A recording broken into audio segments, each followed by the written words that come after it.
This is Anna Bauer with Module 2, Designer Topic 2. The first two videos were from the Levine Production Group Incorporated in collaboration with EDC's Center for Children and Technology and the Southeast Center for Education in the Arts from 2005. The title is The Art of Teaching the Arts, a workshop for high school teachers. Workshop 1, Principle of Artful Teaching.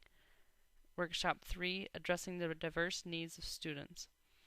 These are available at www.lerner.org/resources/series202.html. The third video is from the Kennedy Center's Art Edge, found at http://artsedge.kennedy-center.org/multimedia.aspx. The first video, The Principles of Artful Teaching. In this video, it discusses how using arts can help students become better human beings, as well as tap into other ways of thinking critically and creatively.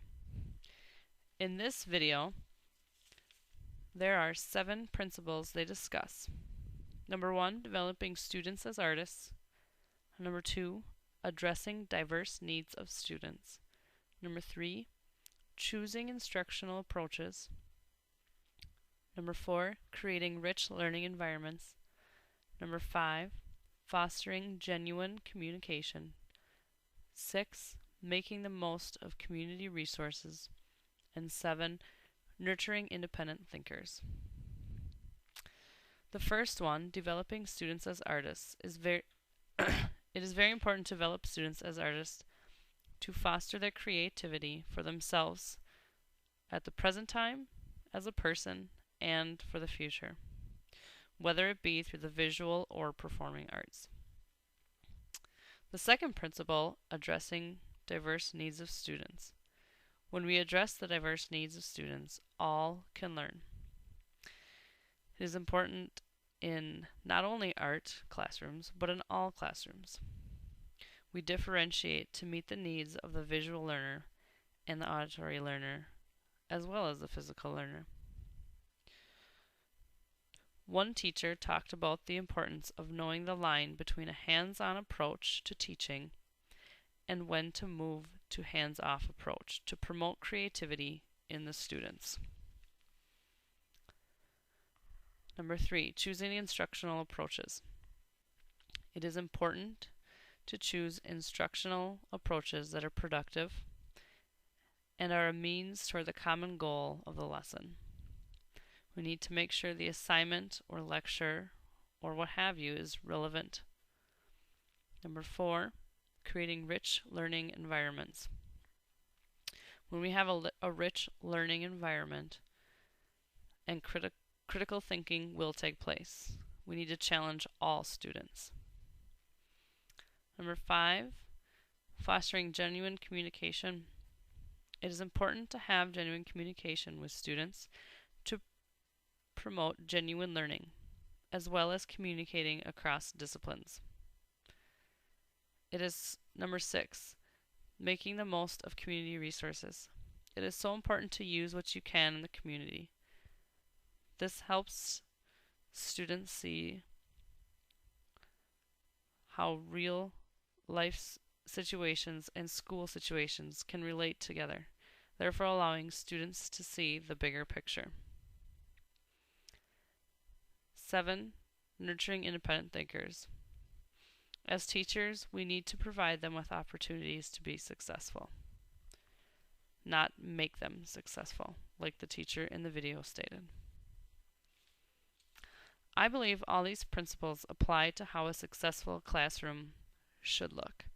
These principles provide a base for how and what we teach, differentiation, instructional strategies, and trying to make students creative and independent thinkers ready for the real world.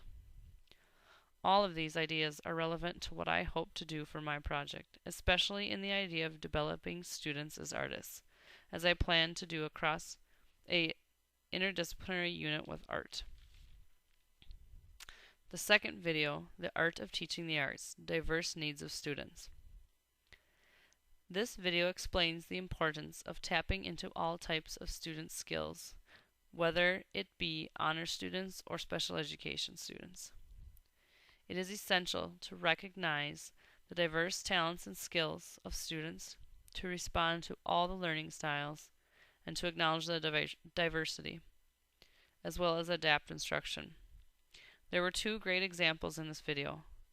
One was of a high school class where students are developing plays, where they took two content teachers and had them work together on an interdisciplinary unit, performing arts and English.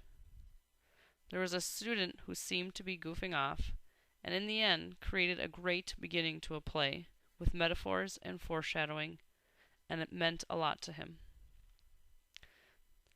The second example was of a classroom with special education students and honors art students working together.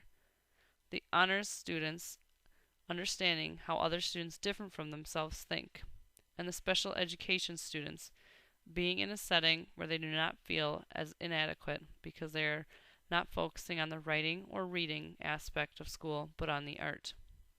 This helps all students learn about themselves and one another. In my interdisciplinary project, I plan to integrate art or music by Hispanic artists into the unit.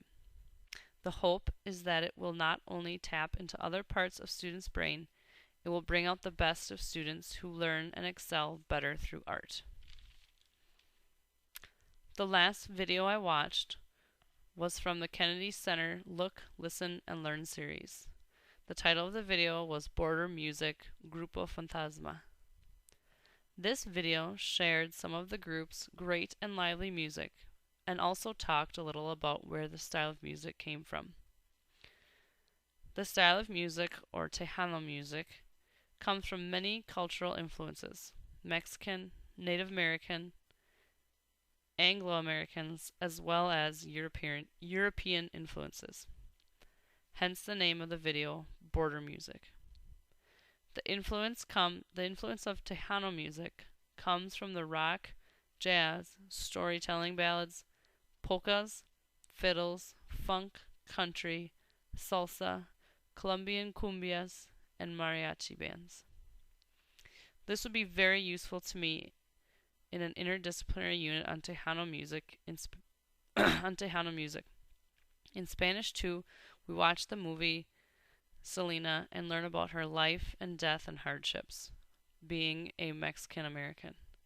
To add to it, we could also discuss what Tejano music is, as that is the style of music she sang, as well as where it comes from, and listen to samples of not only Selena's music, but other Tejano music as well.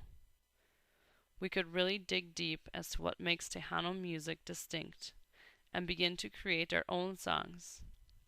I think even showing this video clip in the unit would be informative to the students and make Selena's music more meaningful to them. The questions I pose to you are: how do you use music to teach in your classroom? Number 2, have you or a teacher you know ever done a successful, large, interdisciplinary unit like students creating plays in an English and drama class like the example from the video?